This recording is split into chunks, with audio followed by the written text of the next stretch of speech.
एकादशी के दिन चावल क्यों नहीं खाते? जानिए पौराणिक रहस्य। सनातन धर्म में एक ऐसा नियम है जिसे हर घर में माना जाता है। एकादशी के दिन चावल का एक दाना भी जीभ पर ना रखना। लेकिन क्या आपने कभी सोचा है कि जिस चावल को हम पूजा पाठ और अक्षत के रूप में सबसे पवित्र मानते हैं, वही चावल एकादशी के दिन एक भयंकर पाप क्यों बन जाता है? क्यों हमारे पौराणिक ग्रंथों में लिखा गया है कि एकादशी पर चावल खाना किसी ऋषि के मांस और रक्त के सेवन के समान है?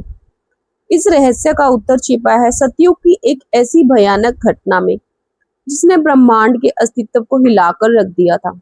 यह कथा है देवताओं के पराजय की, एक महाज्ञानी ऋषि के बलिदान की और स्वयं भगवान विष्णु के शरीर से जन्मी एक दिव्य शक्ति की। बात सतयुग की है।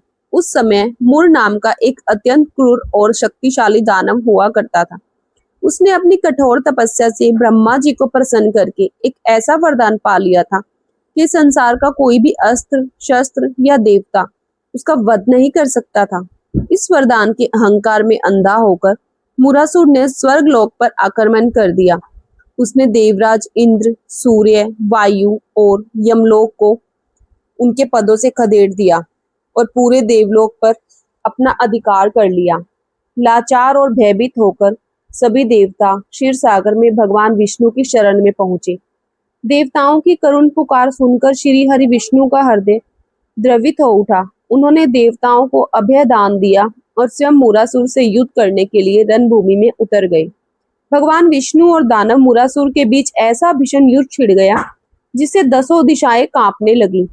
यह युद्ध कोई साधारण युद्ध नहीं था, बल्कि पूरे 10,000 वर्षों तक अनवरत चलता रहा। जब श्री हरि ने देखा कि राक्षस का संहार साधारण युद्ध से संभव नहीं है, तो उन्होंने अपनी लीला रची। वे युद्ध क्षेत्र से हटकर बदरिकाश्रम चले गए और वहां सिंहावती नाम की एक अंधेरी और लंबी गुफा में जाकर योग निद्रा में लीन हो गए। मुरासुर पीछा करता हुआ उस गुफा के मुहाने पर पहुंच गया। उसने देखा कि भगवान विष्णु निद्रा में है।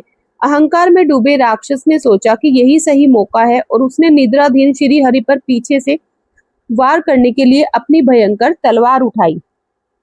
जैसे ही मुरासुर की तलवार हवा में लहराई, ठीक उसी क्षण एक अकल्पनीय चमत्कार हुआ। योग निद्रा में लीन भगवान विष्णु के शरीर से उनकी 11 इंद्रियों के तेज से एक परम तेजस्वी और दिव्य अस्त्र शास्त्रों से सुसज्जित कन्या प्रकट हुई।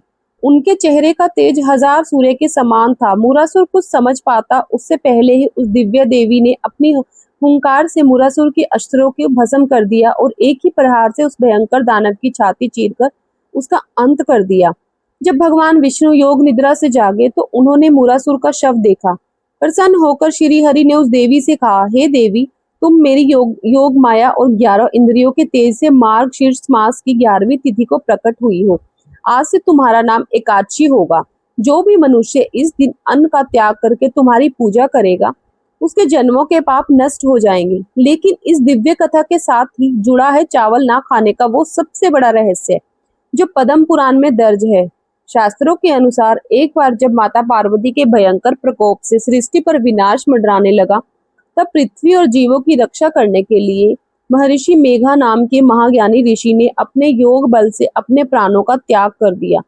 महर्षि मेघा का पावन शरीर धरती में समाकर विलीन हो गया और जिस दिन ऋषि ने अपने शरीर का त्याग किया था वह पावन तिथि एकादशी ही थी। मान्यता है कि महर्षि मेघा के तप और उनके शरीर के पावन अंशों से ही पृथ्वी पर सबसे पहले धान यानी चावल के पौधे की उत्पत्ति हुई। क्योंकि चावल महर्षि मेघा के दिव्य शरीर के अंश से उत्पन्न हुए थे, इसीलिए शास्त्रों में एकादशी के दिन चावल को भोजन नहीं बल्कि एक जीवित ऋषि का अंश माना गया है। यही कारण है कि एकादशी के दिन चावल पकाना या खाना महर्षि मेघा के बलिदान का अपमान और उनके मांस रक्त के सेवन के समान महापाप माना गया है। इसके साथ ही एकादशी पर चंद्रमा की स्थिति हमारे शरीर के जल तत्व को प्रभावित करती है और सबसे ज्यादा पानी सोखने वाला चावल इंसान के मन को चंचल और आलसी बना देता है।